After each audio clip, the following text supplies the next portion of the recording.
vai verificar as equações e os conceitos, né, para o cálculo da quantidade de calor que passa de um corpo para outro, apenas variando a sua temperatura. Por isso, nós vamos ver aqui a equação fundamental da calorimetria, que é a equação da quantidade de calor, tá? A gente pode colocar aqui, ó, quantidade de calor sensível, beleza?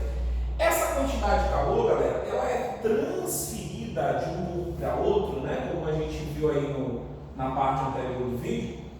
Nós temos aqui o seguinte, para ela ser transferida, né, analisando no laboratório, os caras perceberam que ela depende de 3 coisinhas, né? Vamos colocar aqui, ó, ela vai depender aqui de 3 coisinhas básicas.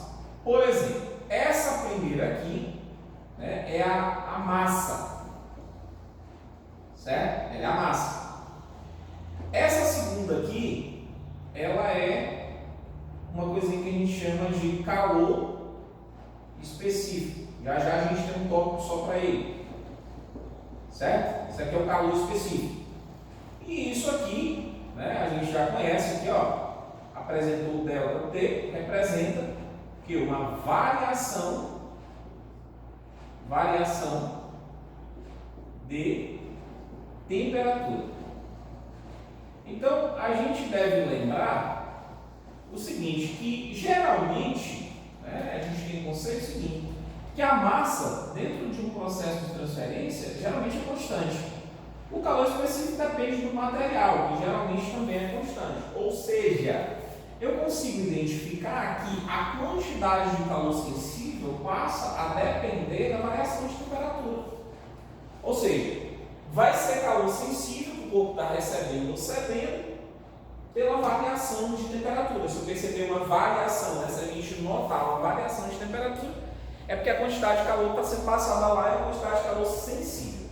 Tá bom? Professor, geralmente, vou colocar em termos normais aqui, em termos normais.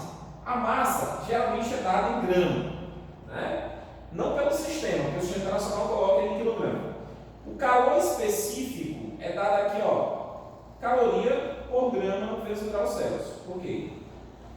A variação de temperatura, pessoal, ela é dada em graus Celsius. Variação de temperatura. Valores não oficiais para o sistema. Veja, a quantidade de calor, toda quantidade de calor, né? Vou ajeitar aqui, ficar um pouco mais acima. Toda quantidade de calor, galerinha, ela pode ser dada em algumas unidades. A gente vai falar aqui rapidinho dessas unidades, tá bom? Por exemplo, nós temos algumas unidades do calor, certo? Que é a unidade usual, que é a caloria, certo? A unidade usual, de símbolo local, é aquela linguagem do dia a dia, né? Até porque quando você compra um alimento industrializado, você olha a dieta baseada em não sei quantas mil calorias, 2.000, 15.000 calorias ou quilocaloria. Isso depende. Caloria é uma unidade usual do dia a dia, certo? Já a análise científica, ela trabalha com a unidade oficial, que é a unidade do sistema. Então, nós temos a caloria, certo? E nós temos aqui o joule, que é a unidade oficial da energia. Como calor é energia, né, nada mais justo do que medir ele com uma unidade joule, que é o símbolo J. Professor, qual que é a oficial? Gente, essa que eu vou botar aqui, ó, SI na frente, ó, Sistema Internacional, essa é a unidade oficial do calor. No SI, o calor é medido em quê? Joule. No dia a dia, no usual, o calor é medido em caloria. Então você vai ver bastante gente falar sobre ela, não é uma unidade muito oficial, né? Porque se você falar caloria, praticamente todo mundo sabe o que é. Rapaz, fulano tem que perder não sei quantas calorias, o alimento tem não sei quantas calorias. Mas se você falar, rapaz, fulano tem que perder não sei quantos joules aí, quer dizer, é bem estranho para algumas pessoas que não têm acesso à linguagem científica, mas ela é a unidade oficial, que é o joule. Professor, qual é a relação entre joule e caloria? Vamos lá. Né? O James Precost-Joule, ele fez um experimento lá de um tempo, né? Fazendo girar uma palheta e gerou uma certa variação de temperatura dentro de uma massa de água. Ele chegou a essa conclusão, que uma caloria equivale, né, é igual a aproximadamente 4,186 joules. Uma caloria 4,18, aproximadamente aí 4,18 joules, tá bom? Existe uma outra unidade também que a gente usa aí bastante, é bastante usada, que que é essa danadinha aqui, né? Que a gente pode escrever aqui, ó. É o quilocaloria. Tá? O quilocaloria, esse prefixo aqui, ó, que aparece, quilo, sempre vale 1000, certo? Então, tecnicamente, quilocaloria tem 1000 calorias. Tá? Quilocaloria tem 1000 calorias. Certo? Então, a partir desse processo, dessa quantidade, dá para você saber, né, lá na engenharia de alimentos, qual a quantidade de calor que o alimento pode transferir para você, né? Baseado numa dieta, né? Quanto de calor você tem que perder para atingir tanta massa, né? E, por exemplo, no caso dos atletas, ter um condicionamento físico ideal para a altura que se tem, todo esse processo de conhecimento científico deve ser aplicado, né? Isso pelo nutricionista ou pela pessoa lá, preparador físico, que tem acesso a esse atleta. Esses conhecimentos são usados aí bastante no nosso dia a dia. Então aqui é a equação, certo? Aqui é a equação, quantidade de calor sensível é só você pegar a massa do corpo, que é dada em grama, o calor específico, multiplicar pela variação de temperatura. Dentro desse contexto, o corpo pode perder ou ganhar calor. Vamos lá. Quando é que o corpo ganha calor? Vamos aqui, deixa eu mostrar. Ó. O corpo ganha calor. Quando é que o corpo ganha calor, galera? Como é que eu sei? Gente, só lembrar, olha as temperaturas. Se a temperatura final, certo? Se a temperatura final for maior do que a temperatura inicial, nós vamos ter um Q sensível maior do que zero. E se o Q for maior do que zero, o corpo ganha calor. Se esse Q aqui for positivo, o corpo ganha calor. Professor, mas e se ele perder? Vamos lá. Obviamente é o processo inverso, né? Vamos aqui, ó. O corpo perde calor, certo? Quando é que o corpo perde calor? Se alguém perde, alguém ganha, ou seja, é quando aquele corpo tem a temperatura final menor do que a temperatura inicial. Qual é o resultado disso? O resultado disso, galera, é que a quantidade de calor dele, né, que está chegando a ele, vai ser menor do que zero, certo? Então, o corpo ganha calor, temperatura final maior do que inicial, o corpo tem quantidade de calor positiva. O corpo perde calor, temperatura final menor do que inicial, quantidade de calor negativa, beleza? Para a gente fechar, vamos analisar aqui, ó, calor específico. Professor, o que é o calor específico? É só você modificar aquela equação, ela fica assim, ó. Modificando matematicamente, calor específico, ele é o quê? Ele é a quantidade de calor, né? Eu posso pegar aqui direto, ó, pegando aqui essa quantidade de calor e dividindo aqui pela massa, faz a variação de temperatura, certo? Porque quem multiplica passa dividindo, né? Então, basicamente, se eu entender que esse Qzão aqui, ó, ele é dado em caloria, né? Deixa eu colocar aqui no uso. Se eu entender que esse Qzão é dado em caloria, que isso aqui é dado em grama, certo? E que isso aqui é dado em grau Celsius, eu consigo chegar à intenção do seguinte: o que é o calor específico? Ele depende do material. O calor específico é a quantidade de calor necessária para variar 1 grau de 1 grama de uma substância. Anota aí. Calor específico é a quantidade de calor necessária para variar 1 grau de 1 grama de uma determinada substância. Professor, depende de quem? Não esquece. Calor específico, tá? Calor específico depende da matéria. Ou seja, do material que o corpo é feito, certo? Do material que o corpo é feito. Cuidado! Eu tenho aqui, ó, uma pequena massa de ferro, certo? Calor específico do ferro. Eu tenho aqui uma pequena massa de alumínio, calor específico do alumínio. Veja, a matéria é a mesma?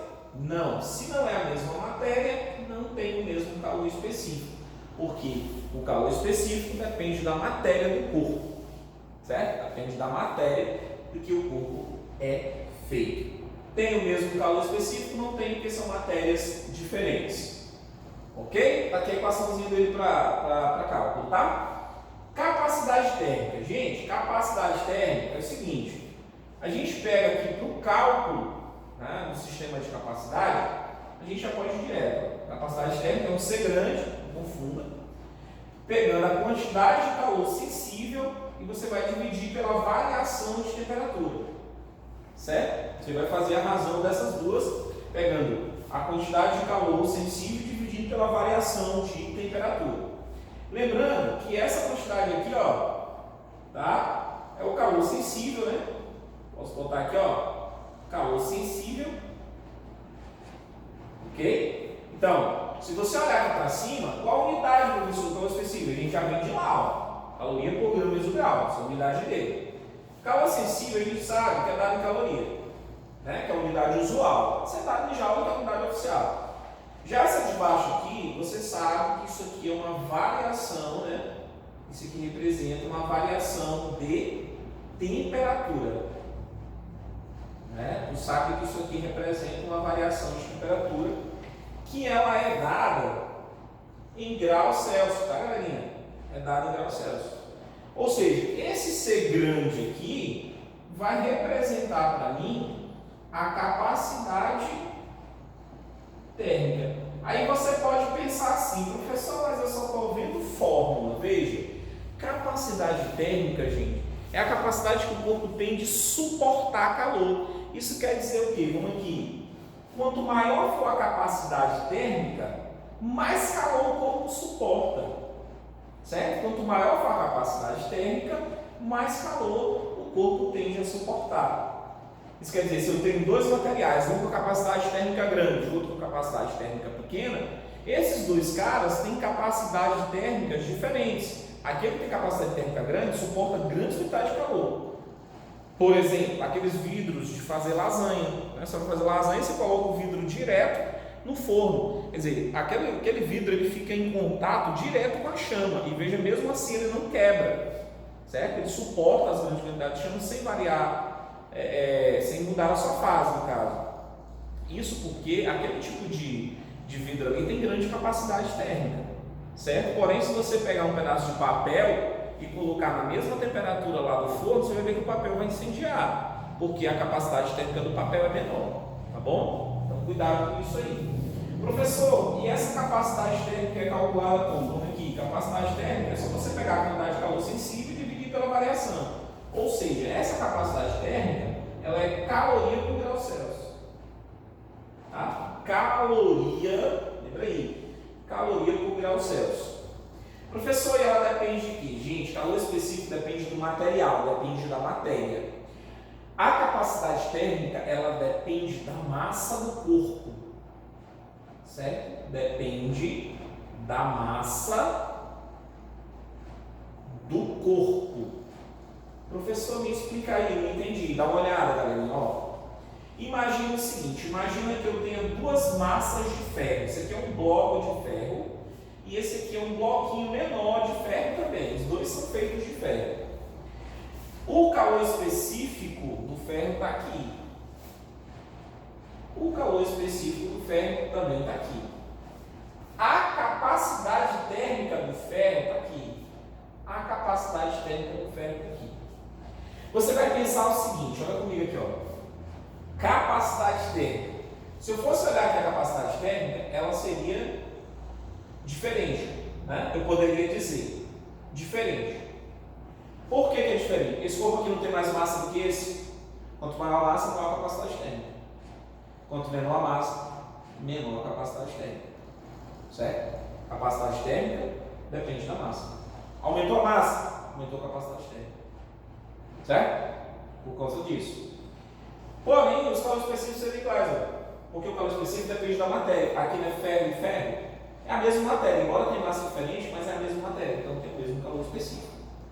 Tá bom? Então essa é a diferença que você vai ter que utilizar, né? A gente vai usar esses conceitos básicos aqui de física e o que tiver a mais a gente vai já aplicar nas resoluções, no vídeo de resolução, nas resoluções das questões de forma remota. Tá bom? Eu vou ficando por aqui, finaliza a nossa aula de hoje, tá? Um grande abraço a vocês e até a próxima.